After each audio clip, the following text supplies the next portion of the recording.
আম্মা, একটা কথা কই, হ্যাঁ আমার না একটা কথা খুব মনে মানে ভাবতাছি আজকে 2 দিন ধরে। আচ্ছা আম্মা, আমার যদি বিয়ে হয়ে যায় তোমার অনেক কষ্ট হইব না? তুমি আমার অনেক মিস করবা তাই না আম্মা? আমি তোমার অনেক মিস করবো বুঝছো আম্মু?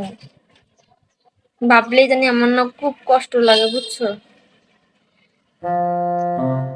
তোমাদের সাইডে আমার চলে যাইতে হবে, একদিন আমাকে বিয়ে করতে হবে। আমার ছোট বোনটার লাগে আমি আর ঝগড়া করতে পারবো না। বিয়ের পর আমি কার সাথে ঝগড়া করবো? তাই না ক? তুই আমার অনেক মিস করবি তাই না? না রে, তুই ভুল ভাবতেছ, আমি তোর একটু মিস করবো না।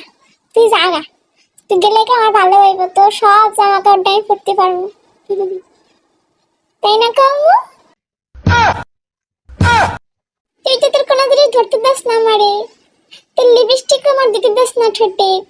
তুই গেলে গায়ে সবটি আমি বেশি বেশি করে দিম। তুই যা, যা যা।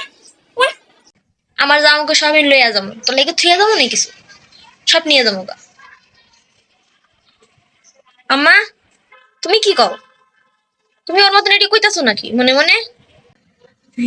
আম্মু, শ্বশুর বাড়ি যাই কি তোমারে কি চেহারা দেহে ভাত খাওয়াইবো?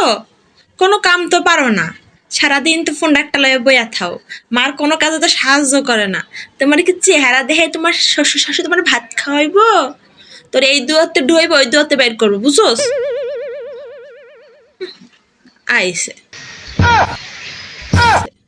তোর কেটা বিয়ে করবো? তোর কেউ বিয়ে করবো না।